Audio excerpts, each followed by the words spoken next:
ঠিক এই সময় সুদানে আসলে কি চলছে একজন বাংলাদেশী হিসেবে সেটা আমাদের প্রত্যেকের বোঝা উচিত।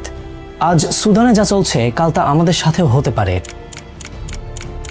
টাইমলাইনটা অন্তত সেদিকে ইঙ্গিত করছে। সুদানের এল ফাশার শহরে অবস্থিত সৌদি প্রসূতি হাসপাতালে ঢুকে আরএসএফ বাহিনী নির্মমভাবে হত্যা করেছে 460 জন মানুষকে। এ নিয়ে 3 দিনে সুদানে নিহত হয়েছে কমপক্ষে 1500 জন মানুষ।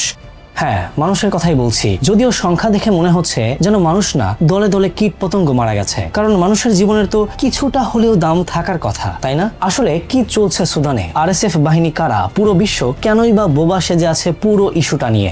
আর এই সব কিছু মিলে আমাদের আজকের টু দ্য পয়েন্ট ভিডিও। ঘটনার শুরু 2019 সালে। গত 2.5 বছর ধরে সামরিক বাহিনী আর আধা সামরিক বাহিনীর লড়াইয়ে সৃষ্টি হওয়া গৃহযুদ্ধে ভয়ঙ্কর মাশুল দিচ্ছে সুদানের সাধারণ জনগণ। 2019 সালে 30 বছর ধরে স্বৈরশাসন চালানো প্রেসিডেন্ট ওমর আল বশিরকে উৎখাত করার পরে মানুষ ভেবেছিল সামনে বুঝি সুদিন আসছে, কিন্তু সেটা তো তাদের স্বপ্নই থেকে গেল। 2021 সালের সেপ্টেম্বর মাসে আরেকটা সামরিক অভ্যুত্থানের পর থেকে সুদান রাষ্ট্রকে মূলত চালাচ্ছিল জেনারেলদের একটি কাউন্সিল।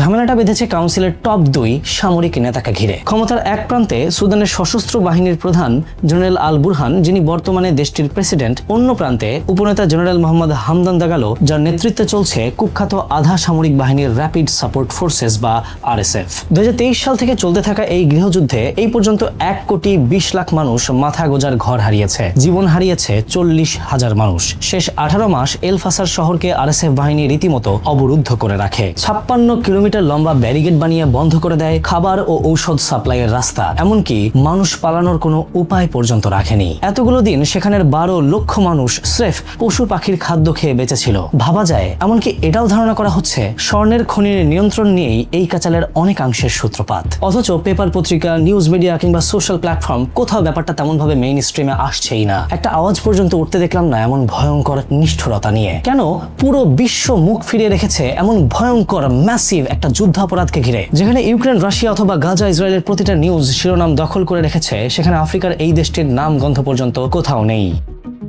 খুব সম্ভবত একটা কারণ হতে পারে এখানে পশ্চিমা বিশ্বের কোনো স্বার্থ নেই। সেজন্য গাজা কিংবা মধ্যপ্রাচ্যের যুদ্ধগুলো মিডিয়ার ফোকাস পায়, কারণ সেখানকার ক্ষমতার হাওয়া বদলের আড়ালে বেশ বড় রকমের একটা স্বার্থ জড়িয়ে আছে পশ্চিমা বিশ্বের। এদিকে সুদানের রাজনৈতিক কিংবা অর্থনৈতিক এতই বেহাল অবস্থা যে এই দেশ থেকে আদতে তেমন আহামরি কোনো সুবিধা আদায় করার কিছুই নেই। আবার মুখে প্রকাশ না করলেও আরেকটা ব্যাপার এখানে মানসিকভাবে কাজ করছে, সেটা হচ্ছে কালো চামড়া। সাদা চামড়ার মানুষেরা কালো চামড়ার মানুষকে আসলে একসময় মানুষ বলেই গণ্য করতো না, সেটার সাক্ষী কিন্তু ইতিহাস নিজেই। সেই পয়েন্ট অফ ভিউ থেকে কালো চামড়ার মানুষেরা নিজেদের মাঝে ম্যাসাকার করে গণহারে মারা গেলেও সেটা কারো কারো কাছে কোনো মানবিক বিপর্যয়ের মাঝেই পড়ে না।